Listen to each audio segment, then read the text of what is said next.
Thank you everyone for taking the time to tune in today. Today's episode of the Topping Show is probably sponsored by Topping Technologies. Topping Technologies is an IT value-added reseller and services company with a special proficiency IT security. Heck, I see their founder at least twice a day. Gotta say he's quite handsome and brilliant.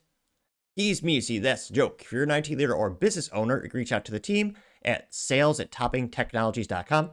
Also, still giving away a free flamethrower with every IT purchase with Picatinny rail adapters so you can mount it to any standard AR-15 like all awesome accessories can be.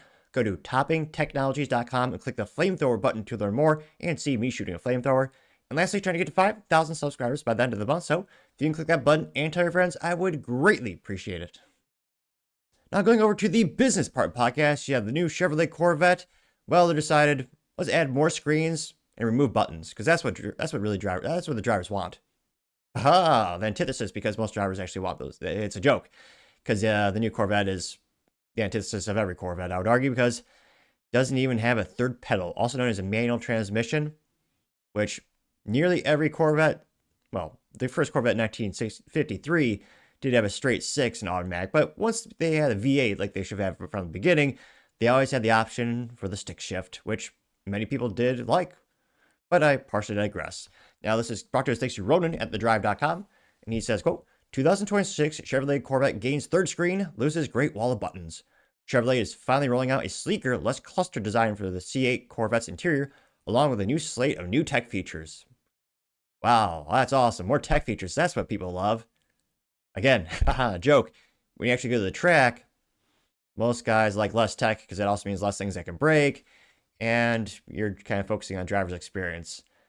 And yeah, more screens, and Lord only knows how many times you have to touch those touch screens to get to the things you actually want. Here you can see the interior of the new Corvette, which at least they angled the screens so it is a driver-oriented vehicle. Not very unique to the Corvette, but most performance cars are oriented that way. I was gonna say they even got rid of the pull bar. I mean, they got rid of so much of the classic that was a great American car, but nevertheless, they say, quote, the 8th generation Chevrolet Corvette is getting the first major redesign for the upcoming 2026 model year. And I bet you can ultimately guess what's changed. The long row of buttons strewn across the center console is gone at last, which addresses one of the most commonly heard complaints about the C8. No, the most commonly heard complaint is the fact that it's automatic only, which I guess is good news for Volkswagen Group, which owns Porsche, which a lot of the guys are actually going to because they listen to the consumers and give a stick shift option. But I partially digress yet again. Now, they say, quote, the biggest change is the center console, which trades off the row buttons for a much cleaner design. It's still very much driver-oriented, but no longer looks like it belongs in a 40-year-old airplane. That's not to say that Chevrolet jettisoned every button for the cockpit, however. There are a few left over on the center console, including one for the front camera, another for driving the model that looks surprisingly like they're going to say the 911 shifter.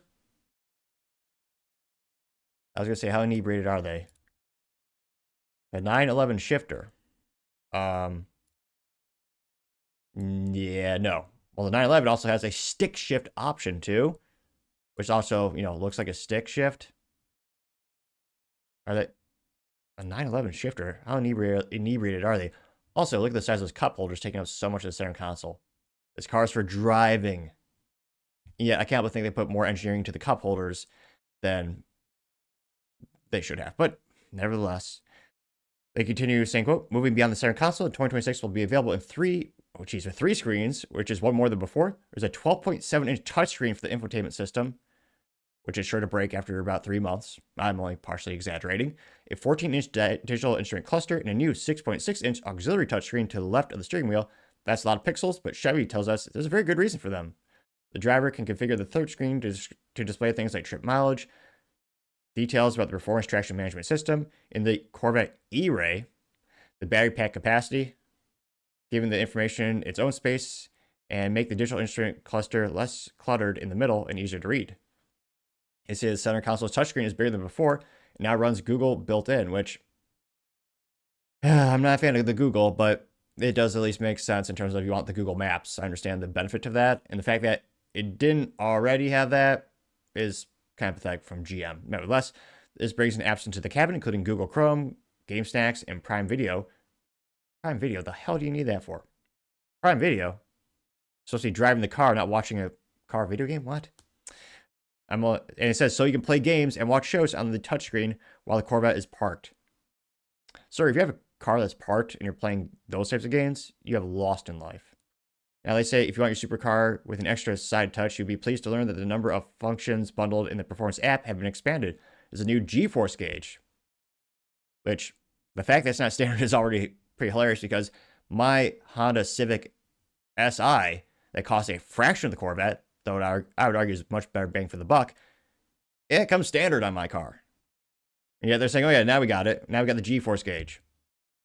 Now they also have live feeded temperature of the fluids as well. There you go.